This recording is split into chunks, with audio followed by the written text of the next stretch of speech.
ഇറാന്റെ ഡ്രോൺ ആക്രമണത്തെ തുടർന്ന് ദുബായ് റോഡും വിമാനത്താവളത്തിന്റെ ടണലും താൽക്കാലികമായി അടച്ചിട്ടു എന്ന വാർത്തയാണ് റഹീസ് ദുബായിൽ നിന്ന് അറിയിക്കുന്നത്. ദുബായ് വിമാനത്താവളത്തിൽ ഇറങ്ങേണ്ട ചില വിമാനങ്ങൾ അൽ മക്തൂം വിമാനത്താവളത്തിലേക്ക് വഴിതിരിച്ചുവിടും എന്നും വാർത്ത വരുന്നുണ്ട്. ദുബായിൽ നിന്ന് മുഹമ്മദ് റഹീസ് ലേറ്റസ്റ്റ് വിവരങ്ങളുമായി ചേരുന്നു. റഹീസ്, എപ്പോഴാണ് ഇത് അടച്ചിടാൻ തീരുമാനിച്ചത്? വിവരങ്ങൾ.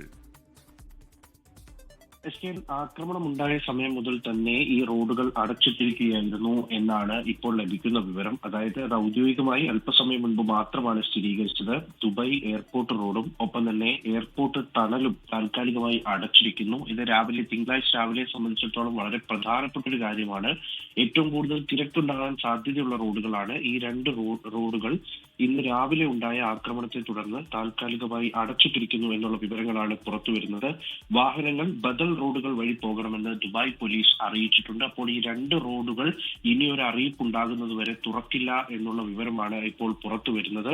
അതിനോടൊപ്പം തന്നെ ഈ ദുബായ് വിമാനത്താവളത്തിലെ സർവീസുകളൊക്കെ അത് താൽക്കാലികമായി നിർത്തലാക്കിയിരിക്കുന്നു എന്ന് നമ്മൾ നേരത്തെ അറിയിച്ചിരുന്നു.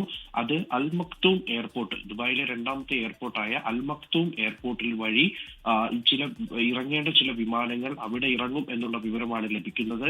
അവിടെ നിന്ന് ചില വിമാനങ്ങളുടെ സർവീസുകൾ ഉണ്ടാകാനും സാധ്യതയുണ്ട്. എന്നാൽ മുൻകൂട്ടി ഏതൊക്കെ വിമാനങ്ങൾ ഉണ്ട് ഇല്ല എന്ന് അറിഞ്ഞതിന് ശേഷം മാത്രം എയർപോർട്ടിൽ എത്തണമെന്ന് ഒട്ടുമിക്ക എല്ലാ എയർലൈനുകളും ഇപ്പോൾ അറിയിച്ചിട്ടുണ്ട്. അപ്പോൾ അതും വളരെ പ്രധാനപ്പെട്ടതാണ്. ചുരുക്കി പറഞ്ഞാൽ വിമാനത്താവളം, ഒപ്പം തന്നെ വിമാനത്താവളത്തിനടുത്തുള്ള റോഡുകൾ, ഇതൊക്കെയും വലിയ സുരക്ഷാ വലയത്തിലാണ് ഇപ്പോൾ ഉള്ളത്. ഈ തീ പൂർണ്ണമായും നിയന്ത്രണ വിധേയമാക്കിയിട്ടുണ്ട് എന്ന് പറയുന്നു. എന്നാൽ ഇത് പൂർവ്വസ്ഥിതിയിലാകാൻ കുറച്ച് സമയമെടുക്കുമെന്നാണ് മനസ്സിലാകുന്നത്. ലോകത്തെവിടെയായാലും ഏത് സമയത്തും 24 വാർത്തകളും ഓഗ്മെന്റഡ് റിയാലിറ്റി പാക്കേജുകളും എക്സ്പ്ലെയിനറുകളും വിശദമായി കാണാൻ ഞങ്ങളുടെ യൂട്യൂബ് ചാനൽ നിങ്ങൾക്ക് സബ്സ്ക്രൈബ് ചെയ്യാം.